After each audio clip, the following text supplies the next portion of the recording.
Hello and welcome to Legendary Lunacy. I am your host, Lord Papa Lunacy, and we've got another story for you today. Let's just get right into it. This is Only Following Orders, written by Kantuno.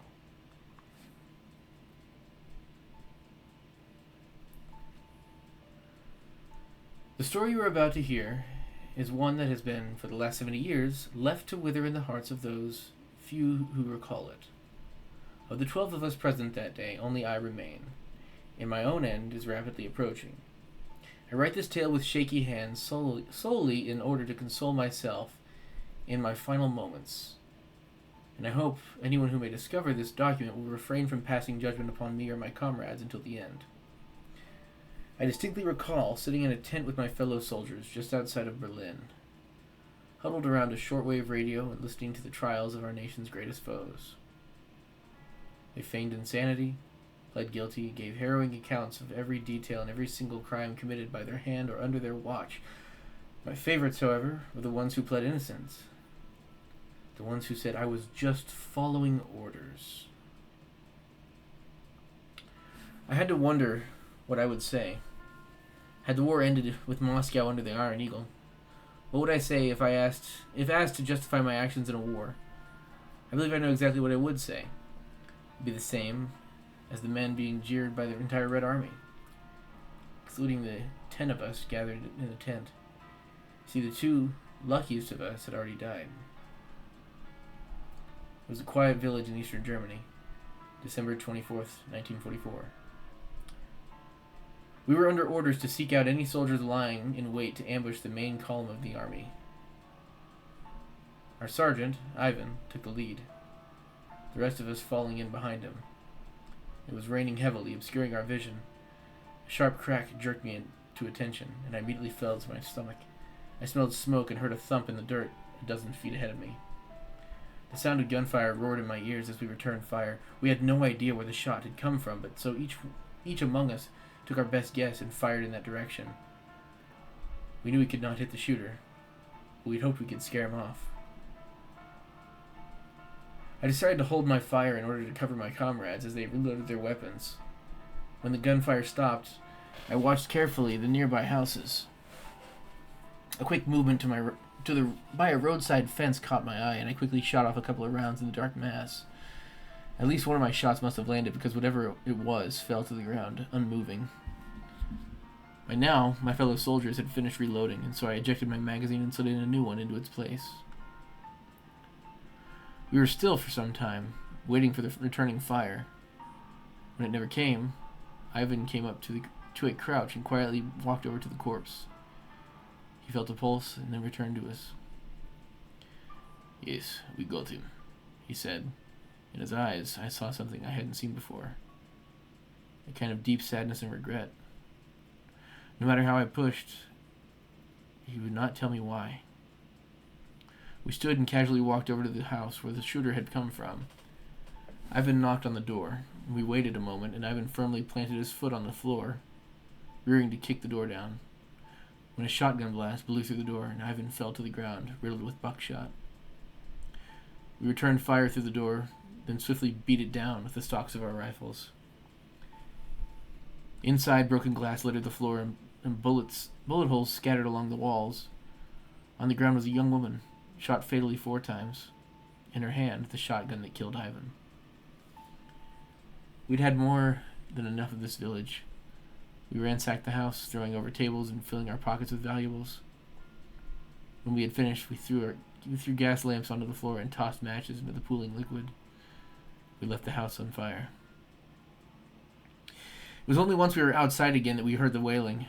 By then, the flames had taken hold. It was too late to re-enter the building.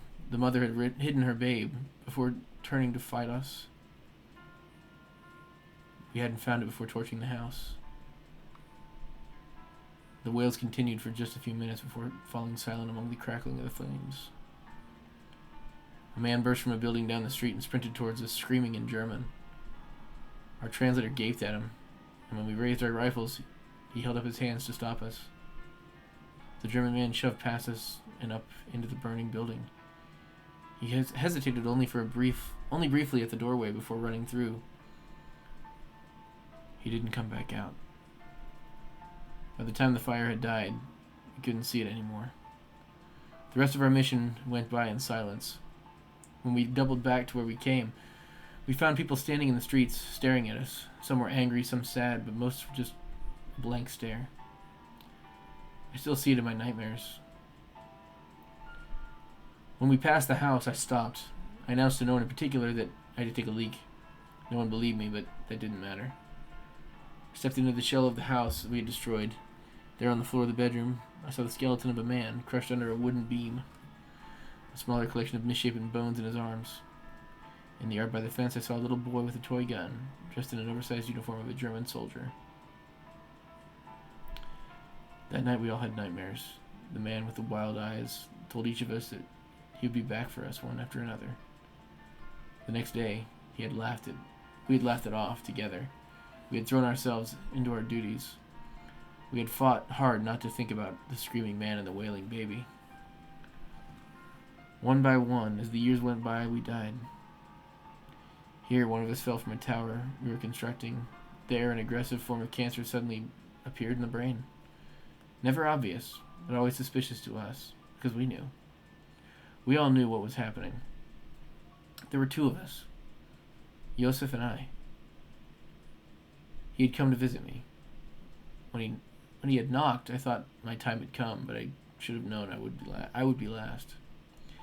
"He is coming for me," Joseph said. "It is my time now." I would have liked to console him, to assure him that it was all a coincidence, but we both knew better. That night, Joseph cried on my shoulder, and I on his. "I am so sorry," he sobbed. "I didn't know." The next day, he shot himself in his apartment. That was a week ago. Now it's my turn. I know he's coming. Every night in my sleep, he gazes into my eyes and smiles. Every night he smiles wider. Last night he began to speak. Quietly. So quiet I cannot hear of any of what he says, other than make out that he is speaking. I don't want to hear what he has to say. I cannot sleep tonight. I will stay as late as possible. Before I sleep, I must climb to the roof and stand on the edge. I cannot know what he will say. The shot at us, the woman killed Ivan. We couldn't have known about the baby. We were just eliminating resistance, that's all. We were only following orders. Only following orders.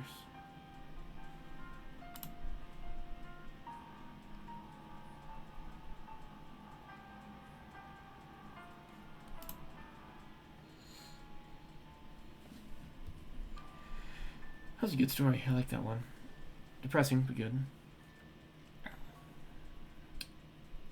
Don't really see a lot of war creepypastas. I thought that one was really good.